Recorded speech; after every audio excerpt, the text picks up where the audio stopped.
with this very special edition of Startup Central. I'm Nayantara Rai. This is the only show of its kind on Indian television dedicated, of course, to startups, but also entrepreneurship, technology, innovation and disruption.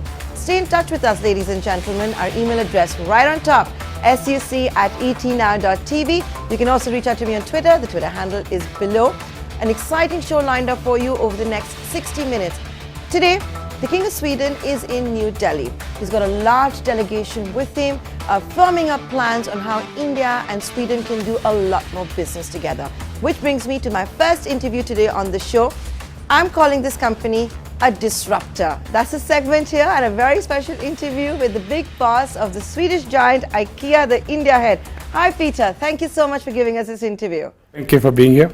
So IKEA now has been around for some time. You were responsible for causing a stampede when you opened your first store in India.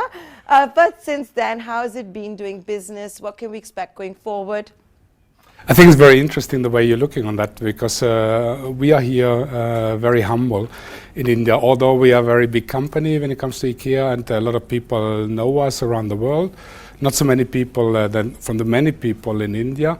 And we are very humble to be here. So we opened the store right on expectation. We had close to 5 million people visiting Hyderabad. So it's been very exciting for us, because it was a long journey to be here, and it was the first time when our range and our home furnishing inspiration, the knowledge, our people are meeting the real customers, the real consumers, where we're starting to build up a brand and starting to build a business. So really excited. We are really happy with the result, and we're also very happy that we can learn a lot for our journey going forward in India, which is really good. Would you say that IKEA's expansion has been slower than maybe it had envisaged at first? I think it's not slower. I think it's fantastic that we've been the last 3, 4, 5 years. We are recognizing with technology, digitalization, that consumer behavior is changing. Your and my life is changing at home a lot when it comes to digitalization. So that is a transformation where we are in the globe, in the total world. And also retail is very much affected in transformations. There are new retail formats coming up. People are demanding new things, how they can connect with a brand. So that is the way where IKEA decided 2 years ago we need also to transform our business model. We are very successful with the big stores, and the people who are visiting us, they're still the hub of home furnishing. So 1 second, Peter, are you trying to tell me that IKEA has decided to tailor-make or adapt its strategy for India for the Indian consumer? No, we're developing overall the world, what is happening there. But then when we talk about India, I think it's in India the demand for being more accessible for the many people in a new way, in an omnichannel way. Omnichannel way is, I think that demand is even bigger and even faster. So we have the strategy in India, not only building big stores like we have in Hyderabad, which we will open also in Mumbai, in Bangalore, and also in Delhi. We have a true omnichannel strategy. I like how you said Delhi, by the way. It's about, we would like to be more accessible and more convenient for the people. So wherever you are and whenever you are, you should have the opportunity to meet You IKEA. are already trying omnichannel. In Mumbai, for example, Yes. you have launched the online store. How has that been? Very good. The response has been very good, and this is one part, is the first market around the world where we have been opening online first before we have any physical touch point. Now the store will come. And we're also investigating what will also come in Mumbai and in the other cities like Bangalore and Delhi, smaller formats, because we were seeing that you need to have an approach and accessibility for IKEA in the totality. So it's wherever you are, you can go to a store, you can go, you can meet online in the store, you can meet online just at home, or you're living at home, you can jump into a store in a smaller format, maybe around the corner, to meet IKEA, to try out a sofa, to buy something, to plan something. That's a real omnichannel approach. Have you observed, while Hyderabad has been very successful, I'm sure you carry out dipstick surveys and studies across the cities. Is the feedback that you've received that in India, perhaps you're not going to see the Indian consumer drive outside of the city, make a whole day out of it at IKEA? Maybe the real estate is also very expensive, and therefore you have to have smaller formats. 5 million people in the Hyderabad store have been making a fun day out. So we cannot say that it's not successful, but we're adding on more opportunities when it comes to accessibility, not only in India but also around the world,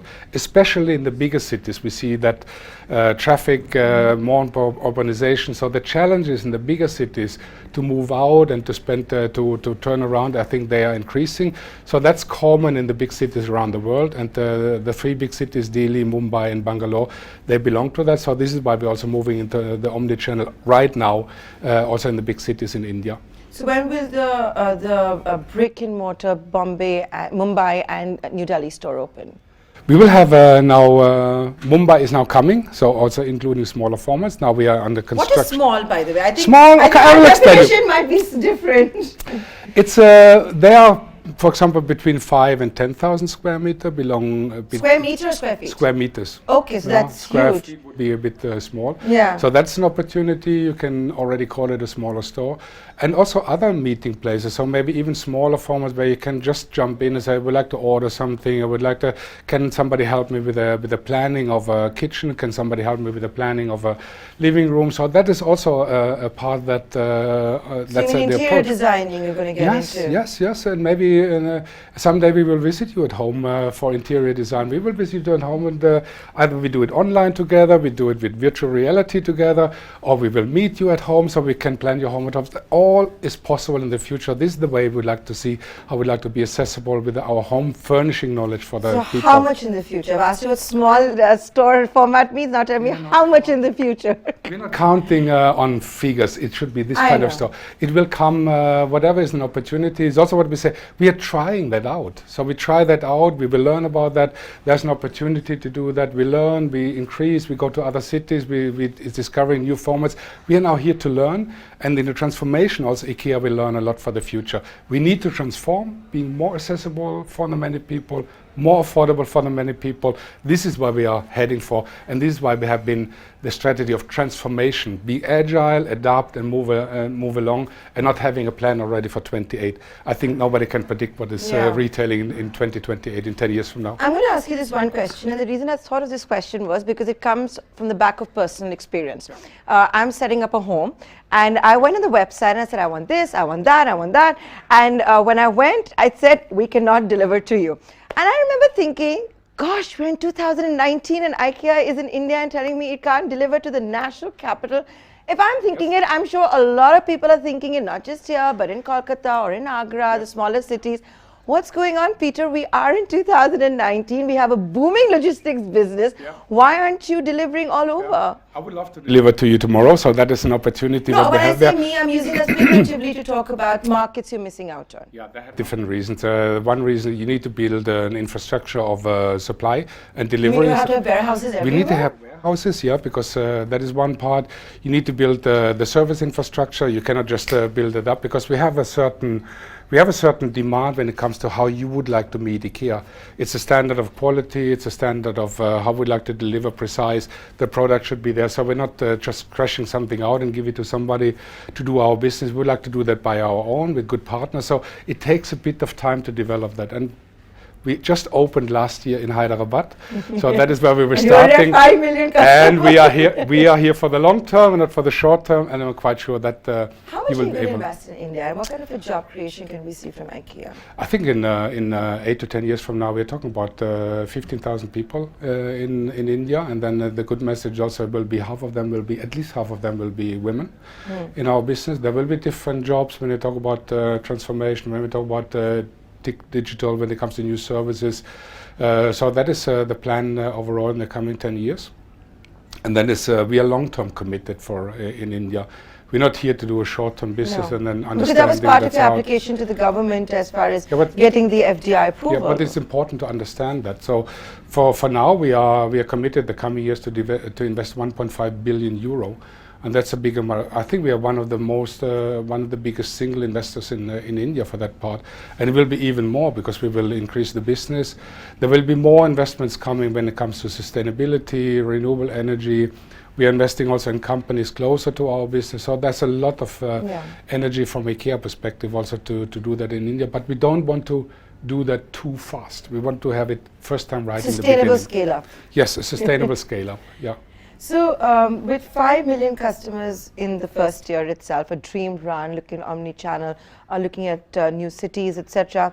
How important is India for IKEA globally? It's a new market, I get that, and but it also gives you the flexibility to try out new formats, which is what you're doing. I think in the way where you can see that when I say we are long-term committed, it's a market of the future. I have a strong belief that maybe in 10, 12 years, India will be one of the top 3 markets in the IKEA world. Because here is where, it's so populated. It's super good. You know, it's fantastic. Today, Germany is the biggest market. Then US, France, and China. It will be one of the biggest markets. Maybe in 15 years, the biggest market.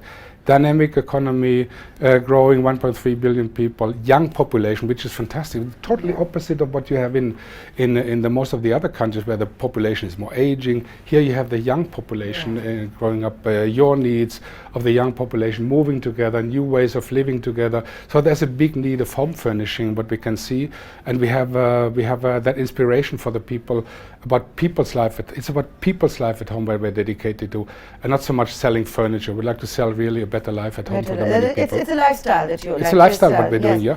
So the other thing I wanted to ask you was that you've been here for a year. What have you found out to be different or unique about the Indian consumer? Can you show us give us some insights? I think it's what is very. I mean, we had a flavor about that, and then you have a flavor in the beginning. We have been visiting more than 1,000 households to get an idea how people are living at home. It's not just opening and said this is what we would like to live. We would like to be close to people's dreams. We know you want this, so here it is. Yes. Yeah, we wanted to understand how people are living at home, the many people. And then we were dedicating, when it comes to range, we were looking on how we would like to build our room settings to give an idea. So what is really unique, the reaction on the home furnishing inspiration, because this is something what you don't get in other retailers. You really enter a store, you enter a room setting. That's the way I can live. And the people, we have been in Hyderabad when we opened the store. In some of the room settings, you were counting 50 people trying out everything and doing everything. So people are really trying out everything and trying. Experience. That's very unique, you can say. On the other hand, is also the demand for service is something very unique in India, which you don't have so much in where IKEA was growing. You do your part, we do our part. Here, the people didn't know the brand so far. They didn't know how does that work. So the demand and for we're not going to assemble our own beds and dining This is what we will tell you. We would like to have both. So we are looking on. We are supporting the people. We have that services. So we have that in a fantastic way. And on the other hand, also we would like to make the people also inspiring about if you build up your Billy, you have a connection, an emotional connection to a Billy shelf.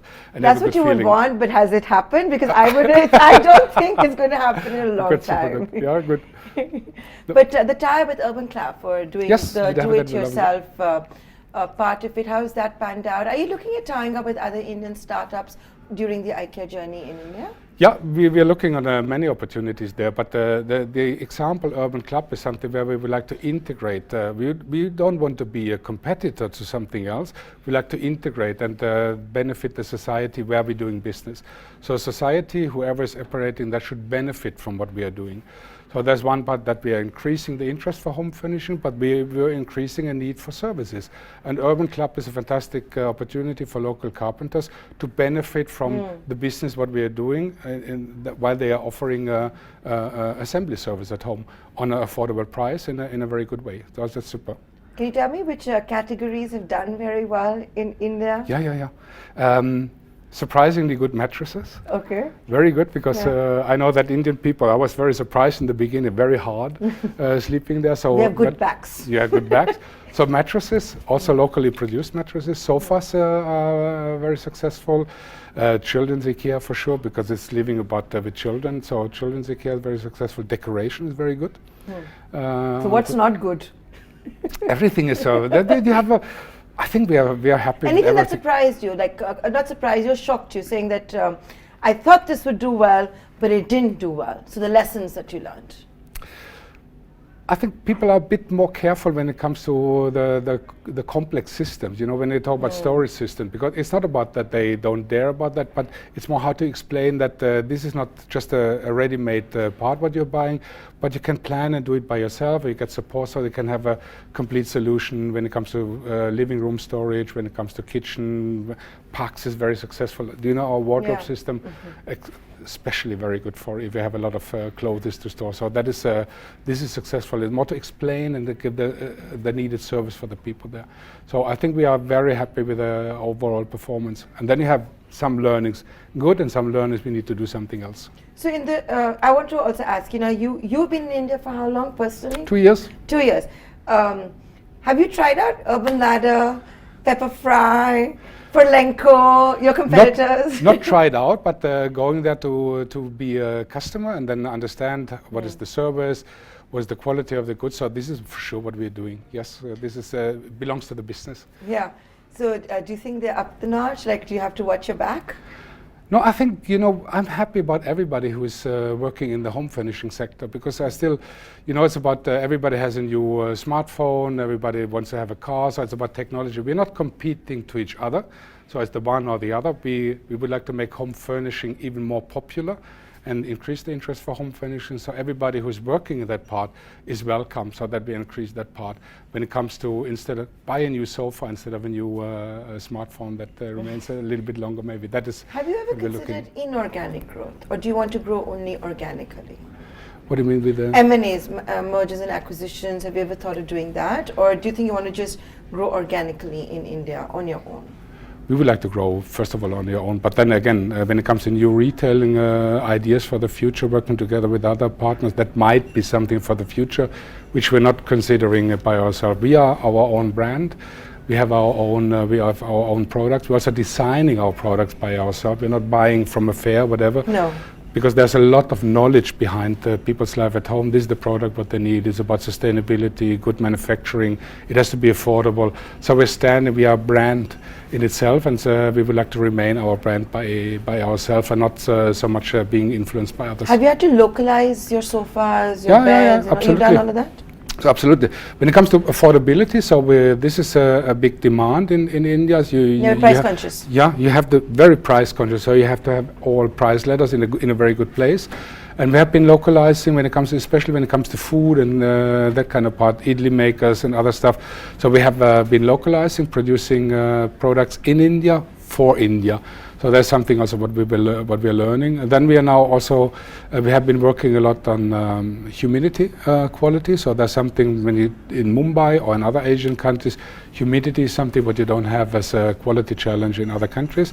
So pollution? This is what pollution. Yeah, we have. For example, we have a curtain now. You will not believe. We have a curtain which is taking out the pollution out of your air.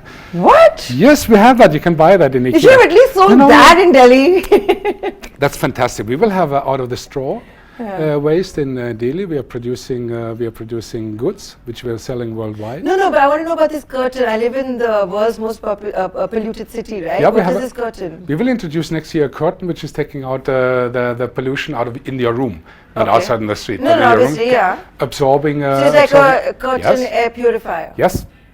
So then you change the curtain every, 10 days? No, you wash it. But that's it. I guess you wash it. That's it. Have you developed it for India, or?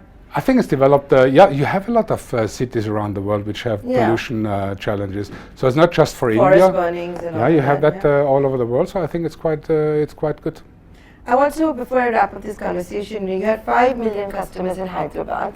You didn't imagine it a year ago, but 1 year later, there's all this talk of an economic slowdown, consumption going down. Have you noticed that? Did you think that maybe you were getting more visitors, let's say a year ago? They were converting a lot more a year ago than today? I would say that the need for home furnishing is still increasing. You know, more and more families are moving together, young couples moving together, more and more young families buying a flat. So the need for home furnishing that is still increasing independently from whatever slowdown what we have. And then it's still we're still talking about 6% growth, so it's still a very fast-growing country.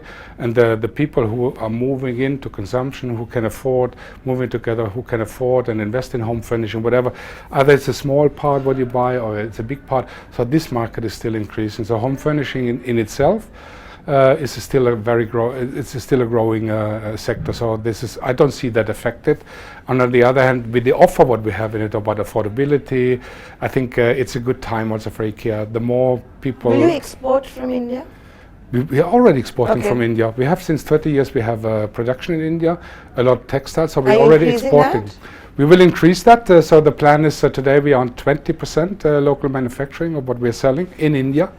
And then we would like to have, we have big goals of 30%, 40%, 50% local, but we also need, then also support from government and authorities and other areas, because we're looking at new raw materials, but we have our demand when it comes to highway about standards, forestry, responsible forestry, so that we're looking at that part. So we need also that kind of part in place.